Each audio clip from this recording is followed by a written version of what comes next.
जय सद्गुरु महाराज की जय। गुरवे सर्वलोकानां विषजेवरोगिणां निधये सर्वविद्यानां శ్రీదక్షిణామూర్తిపరబ్రహ్మణే నమః. మద్గురుదేవులైనటువంటి సమరసానందపు నరసింహ నాయన గారికి ద్వాదశి నమస్కారములు అర్పించుకుంటూ ఆదిశంకరాచార్యుల వారు రచించినటువంటి శివానందలహరి నుంచి ఈరోజు శ్లోకాలు 79, 80, 81, 82 విచారించుకుందాం. 79 శ్లోకం. నిత్యం యోగి మనస్సరోజదల సంచారక్షమస్వత్క్రమ శంభోతేన కథం కఠోరమరాద్వక్షకవాటక్షితి అత్యంతం మృదులం సదంగ్రియుగలం హమే మనశ్చింతయా లోచన గోచరం కురు విభో హస్తేన సంవాహయే. ఓ ప్రభు, అనుక్షణం యోగుల యొక్క మనస్సునే పద్మములపై విహరించే నీ మృదువైన పాదాలతో కఠినమైన చెక్కవలే ఉన్న ఆ యముడి యొక్క వక్షస్థలాన్ని ఎట్లా తన్నావయ్యా? అప్పుడు నీ పాదాలు ఎంత బాధను అనుభవించాయో. నా మనస్సు ఆ విషయాన్ని గురించే నిరంతరం ఆలోచిస్తుంది. ఏది ఒక్కసారి నీ పాదపద్మాలను నా చేతులతో వత్తని బాధను తొలగిస్తానయ్యా శంకర అని ఆదిశంకర్ల వారు అంటున్నారనమాట. తన భక్తుడైన బాలుడైన మార్కండేయుని రక్షించడానికి పరమశివుడు యముడి యొక్క వక్షస్థలం మీద తన్నాడు కనుక మృత్యుబాధను తప్పించుకోవాలంటే ఆ మృత్యుంజయుని పాదార వింద సేవనం తప్ప మరొక మార్గం ఏదీ లేదని మనకు సూచిస్తున్నారు శంకరులు. ఓ ప్రభు, అనుక్షణం యోగుల యొక్క మనస్సు అనే పద్మములపై విహరించే నీ మృదువైన పాదాలతో కఠినమైన చెక్కవలే ఉన్న యముడి యొక్క వక్షస్థలాన్ని ఎట్లా తన్నావయ్యా అని అడుగుతున్నారు. అప్పుడు పాదాలు ఎంత బాధ అనుభవించావో. నా మనసు ఆ విషయాన్ని గురించి నిరంతరం ఆలోచిస్తుంది. ఏది ఒక్కసారి నీ పాదపద్మాలు నా చేతులతో ఒత్తి నీ బాధను తొలగిస్తానయ్యా శంకర అని. దీని అర్థంలోని ఏంటంటే, యముడు అనగా జీవగుణాలతో ఉన్నటువంటి వాడు, రాక్షస గుణాలతో ఉన్నటువంటి వాడు, అరిషడ్వర్గాలు, అష్టమదాలు, ఈష్ణత్రయాలతో ఉన్నటువంటి వాడు. హృదయము అంత కఠినమైన హృదయం అన్నమాట. దాన్ని చెక్కవలే పోల్చి ఆ జీవుడిని, ఆ యముడిని అనే వక్షస్థలాన్ని తన్నేవయ్యా అంటే ఇది అంతర్గతంగా తెలుసుకోవాల్సిందే కానీ మరి ఏ విధంగా ఇది తెలియడానికి వీల్లేదనమాట. అప్పుడు నీ పాదాలు ఎంత బాధను అనుభవించాయో. నా మనస్సు ఆ విషయాన్ని గురించి నిరంతరం ఆలోచిస్తుంది. ఏది ఒక్కసారి నీ పాదపద్మాలు నా చేతులతో వత్తిని బాధను తొలగిస్తానయ్యా శంకర అంటే ఆ జీవుడుగా ఉన్నటువంటి జీవుడు నన్ను తెలుసుకోవట్లేదనే ఒక తపన ఈశ్వరుడికి ఉంటుంది. ఎప్పుడైతే ఆ జీవుడు తెలుసుకున్నాడో ఆ ఈశ్వరుడు అనుగ్రహము లభిస్తుందన్నమాట. ఆ పాదాలు ఎంత బాధను అనుభవించాయంటే ఈ పాదాలే సోహం భావం ద్వారా వెళ్తూ వస్తుంటాయి కాబట్టి దీన్ని జీవుడు తెలుసుకోలేనంత వరకు కూడా ఈ తల్లికి ఎట్లాగైతే బిడ్డ మాట వినప్పుడు తల్లికి ఎంత బాధ తల్లిదండ్రులకు ఉంటుందో అట్లాగా ఈ స్వరభావన తెలియనిది ఈ ఈశ్వరం అంటే ఆత్మకు కూడా అంతే బాధగా ఉంటుంది. తెలుసుకోవడానికి ఎన్ని జన్మలైనా సరే మానవుడు ఎత్తవలసిందే. ఎప్పుడైతే మానవ జన్మ ఎత్తి తెలుసుకున్నాడో ఇక మానవ జన్మ సార్థకత మొదలవుతుందన్నమాట. జనన మరణం అనే లంపటమున పడుకోకుండా ఆ గురువు గారు ఆ జీవుడిని రక్షించే విధము, ముక్తినిచ్చే విధము అన్నీ కూడా తెలియజేస్తారు. అట్లాగా మార్కండేయుడు ఆ శివలింగాన్ని ఎలాగైతే పట్టుకొని ఉండినప్పుడు ఆ యముడు ఏం చేయలేదో అట్లాగా మనలోనే ఉన్న ఈశ్వరుణ్ణి, మనతోనే ఉంటున్న ఈశ్వరుని మనం పట్టుకోవాలన్నమాట. అది గురుముఖత తెలుసుకున్నప్పుడు యముడి బాధలు అనేవి కూడా ఉండవు అని చెప్తున్నారన్నమాట. 80వ శ్లోకము. ఏష్యతేజనిం మనోన్యకఠినం తస్మిన్నట నీతిమః ద్రాక్షాయై గిరసింని కోమల పదన్యాసపురాభ్యాసితః నోచేద్దివ్య గృహాంతరేషు సుమనస్థలేషు వేద్యాదిషు ప్రాయస్సత్సులాశిలాతలేషు నటనం శంభో కిమర్థం తవ. ఓ శంభు, ఓ శంభు శంభు అని ఎందుకు సంబోధిస్తున్నారంటే ఆ ఈశ్వరుడే బోలాశంకరుడు కాబట్టి శంభు అని స్వయంభూగా వచ్చినటువంటి వాడు కాబట్టి ఈ శరీరంలోకి శంభు అని ఉద్ఘాటిస్తున్నారనమాట. నేను పుట్టడానికి ముందే వాడు పుడతాడు. వీడి మనస్సు చాలా కఠినంగా ఉంటుంది నాయన. నేను వీడి మనస్సులో నాట్యం చేయాలి కదా, వీడిని ఎట్లా అయినా రక్షించాలి. కాబట్టి నేను నా మృదువైన పాదాలను కఠినమైన ప్రదేశంలో ఉంచడం అలవాటు చేసుకోవాలి అని నిర్ణయించుకున్నావో ఏమిటో. అందుకేనేమో సుకుమారమైన నీ పాదాలను కఠినమైన రాళ్లతో నిండిన కైలాస పర్వతం మీద కాలినడక సంచరించడం మొదలుపెట్టావు. నన్ను అనుగ్రహించడం కోసం కాకపోతే ఎందుకు నీకు శ్రమ చెప్పు. లేకపోతే దివ్యమైన ఇండ్లలో పూల పాన్పులు, చలివరాతి తిన్నెలు మొదలైనవి ఎన్నో నీకు ఉండగా ఈ విధంగా కఠినమైన రాతి ప్రాంతాల్లో నీ పాదాలు నొప్పులు పుట్టేటట్లుగా ఎందుకు తిరుగుతావు అని ఉద్ఘాటిస్తున్నారు. ఎంతటి కఠినాత్ముడైన భగవంతుడు తానే ఏదో విధంగా అవస్థపడి క్రిందకి దిగి అతడిని మార్చి తన వైపు తిప్పుకొని రక్షిస్తుంటాడు.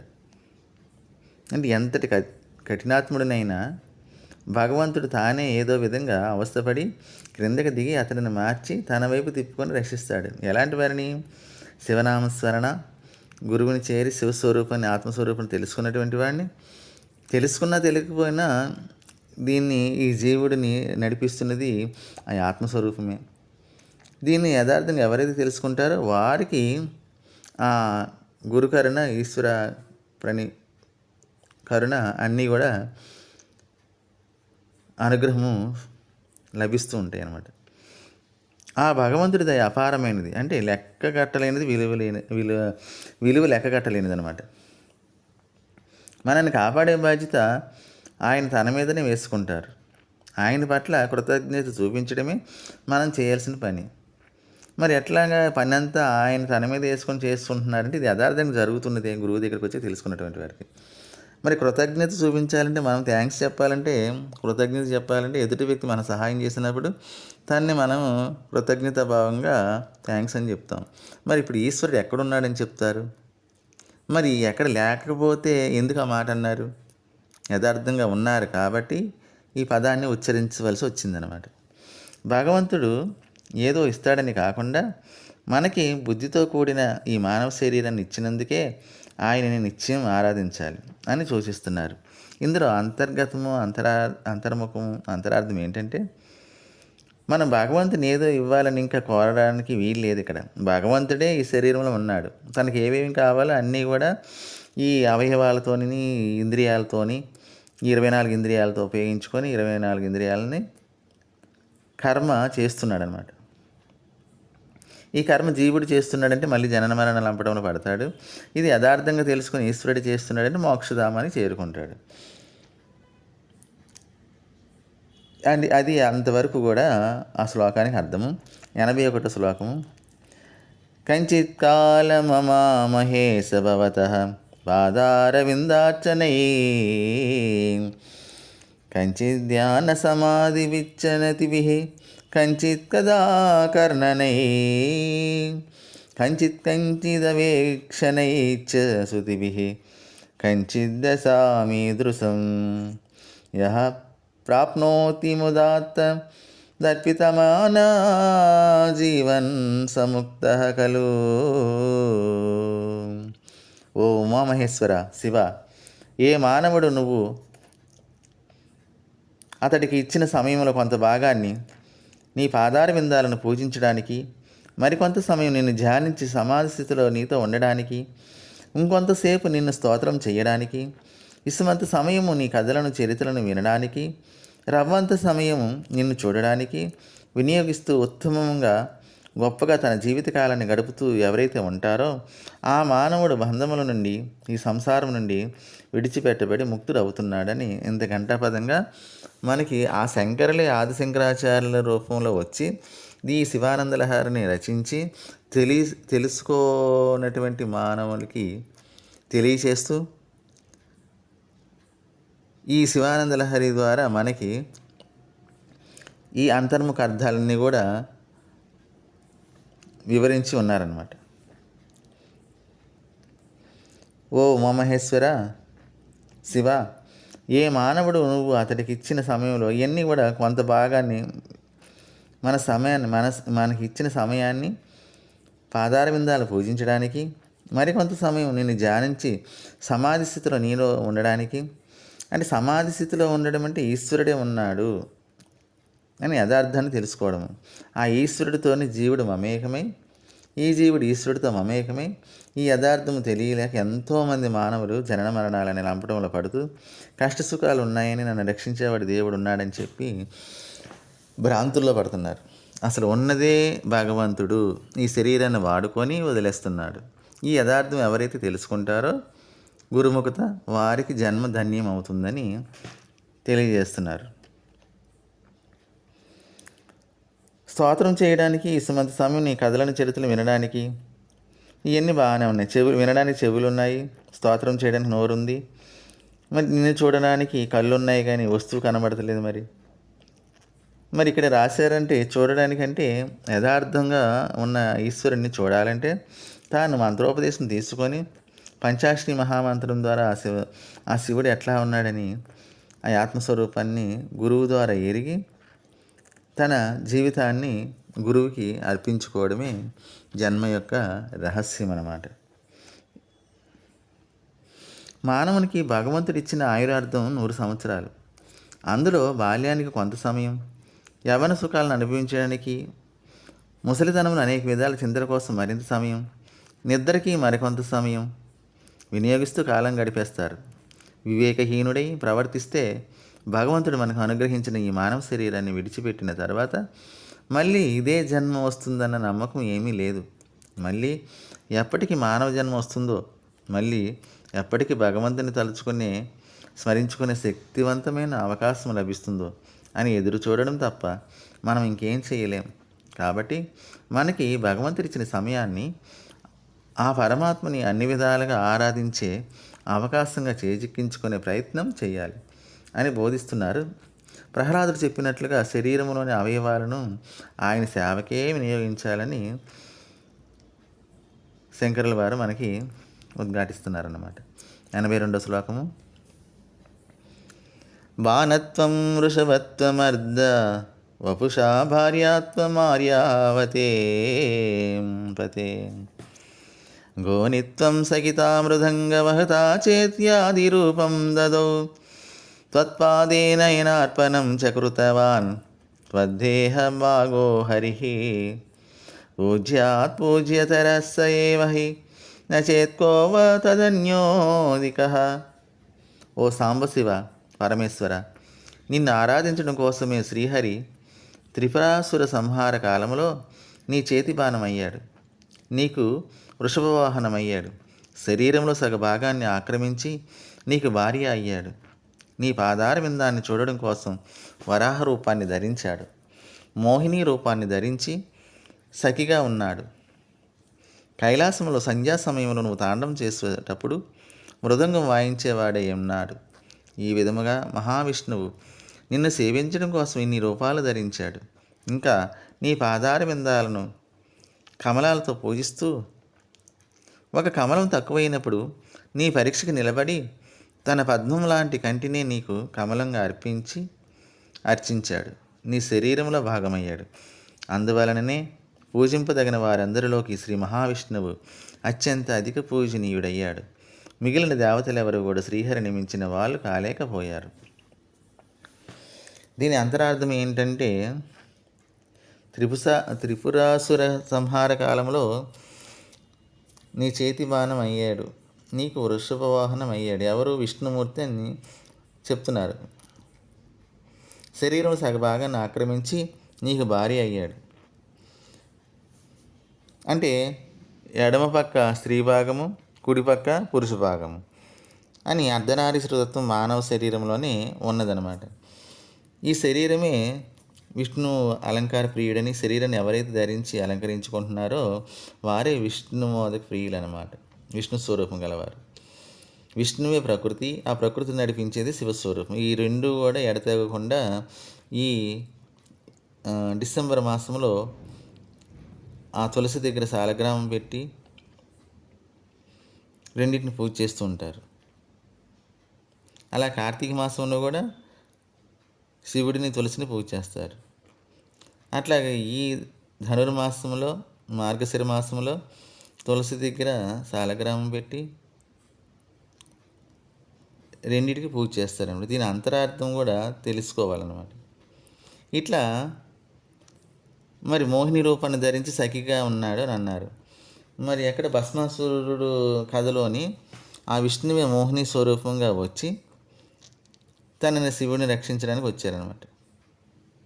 వచ్చినప్పుడు వీరిద్దరి మధ్య మోహము కలిగి ఒక స్వామి ఒక ఉద్భవం అయ్యిందనమాట. ఈ కథని వేరేగా మరి ఇద్దరికి పుట్టినటువంటి వాడు అయ్యా అప్ప అనే పేరులతో పిలవడం సహజంగా ఉన్నదన్నమాట. మరి ఈ అన్నిటికీ మూలము శివస్వరూపమే. ఉండి లోపల ఆత్మగా నడిపిస్తున్నది శివస్వరూపము. విష్ణుమూర్తిగా ఈ శరీరం ఉన్నదనమాట. రెండిటి యొక్క అర్థం అన్నమాట. ఈ మహావిష్ణువు నిన్ను సేవించడం కోసం ఇన్ని రూపాలు ధరించాడు. అంటే సంధ్యా సమయంలో కైలాసంలో తాండవం చేసేటప్పుడు మృదంగం కూడా వాయించేవాడంట. మళ్ళీ నీ పాదార విందాన్ని చూడడం కోసం వరాహ రూపాన్ని ధరించాడు. మరి విష్ణుమూర్తి వరాహ రూపం ధరించి ఎందుకు ధరించాడు అయ్యానంటే ఆ మూతితో తవ్వుకుంటూ భూమిని ఆ శివలింగం యొక్క మొదలు ఎక్కడుందో, పాదాలు ఎక్కడున్నాయో చూద్దామని వెళ్ళారనమాట. ఇది కూడా అంతర్గతమే. గురువు ద్వారా రహస్యం ఎరిగినటువంటి వారికి తెలియబడుతుంది. కానీ దీని మొదలు ఎక్కడుందో చివరి ఎక్కడుందో ఎవరికి కూడా అంతుపట్టదు అనమాట. కానీ ఉండడానికి ఉన్నది కానీ తెలుసుకోలేనటువంటి వారు. అట్లాగే బ్రహ్మ పైన స్వరూపం కూడా యథార్థంగా తెలుసుకోవడానికి గురువు ద్వారా ఇవన్నీ కూడా తెలియబడుతుంటాయి అన్నమాట. మరి పాదార బిందాలను కమలాలతో పూజిస్తూ ఒక కమలం తక్కువైనప్పుడు ఆ పరీక్షకు నిలబడి తన పద్మం లాంటి కంటిని నీకు కమలంగా అర్చించాడు. నీ శరీరంలో భాగమయ్యాడు.